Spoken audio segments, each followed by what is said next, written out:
Eu sou Marcelo Schweller, sou médico pneumologista aqui em Campinas, São Paulo. Meu foco na pneumologia é em cessação do tabagismo, faço pneumologia geral, mas com foco em cessação do tabagismo.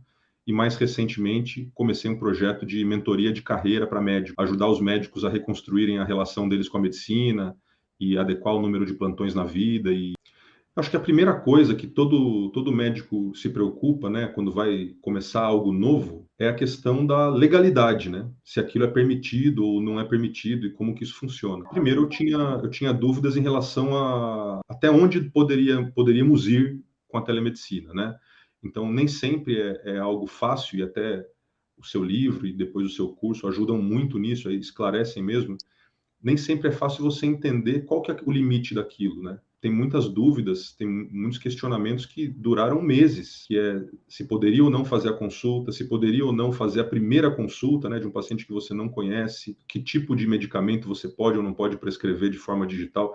Então, tem uma série de peculiaridades que nem todas estavam claras no começo. O que eu senti foi essa insegurança de começar alguma coisa que não estava claro para mim o que eu podia e não podia fazer. E mesmo quando eu fui atrás, daí que veio uma grande importância assim do contato contigo, para mim, quando eu fui Uhum. atrás, algumas coisas eu entendia, então para mim tinha ficado claro que a telemedicina naquele momento estava permitida, a teleconsulta, né, fazer uma consulta online, 100% online, mas alguns detalhes não ficavam claros para mim, mesmo quando eu ia atrás da legislação. E essas eram as minhas era a minha principal insegurança. A gente resiste um pouco à ideia de que a gente é influenciado por quem está perto de nós, né? Mas não tem Sim. como resistir a isso. Você pode resistir, mas você será influenciado por quem está próximo de você, né?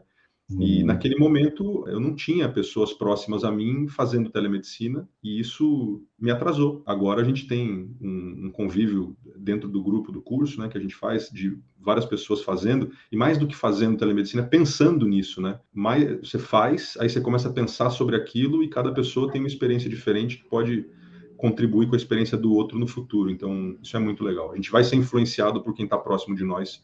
Então, o que a gente pode fazer é escolher quem está próximo de nós. Eu sempre gostei muito do exame físico. Eu acho que, além de importante, é bonito. A gente gosta de comparar o que a gente pensou na anamnese com o que a gente encontra no exame físico. O exame físico é um ótimo teste para a Uhum. gente buscar informações que reforçam ou afastam a gente das ideias que a gente teve na história clínica, né? Uhum. Mas mesmo antes da telemedicina, eu já percebia que a grande parte, a grande maioria dos meus diagnósticos saíam na história. Menos vezes o exame físico fazia vamos dizer assim, uma modificação importante ou radical daquilo que eu tinha pensado na história.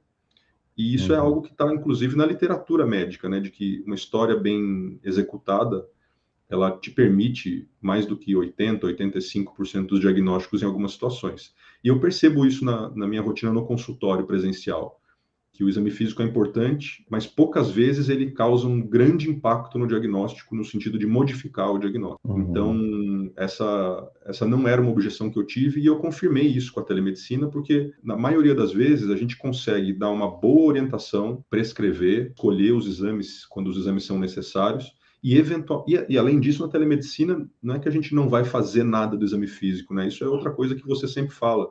A gente vai Uhum. ter primeiro, mesmo sem equipamentos, condição, no meu caso, de ver o paciente falando, portanto, ver o paciente respirando, ver sinais de conforto ou desconforto respiratório, ver o estado geral. É muito frequente hoje que pacientes tenham em casa oxímetro, conseguem medir frequência cardíaca em casa, a gente consegue, olhando na conversa, ver a frequência respiratória. Então, não é uma ausência completa do exame físico. Naquelas Uhum. situações, em telemedicina, que eu percebia que o exame físico me parecia assim, absolutamente crucial, combinava um retorno no consultório para complementar essa avaliação. A minha experiência foi a mesma com presencial. Poucas vezes o exame físico modificou radicalmente o que eu tinha pensado na história.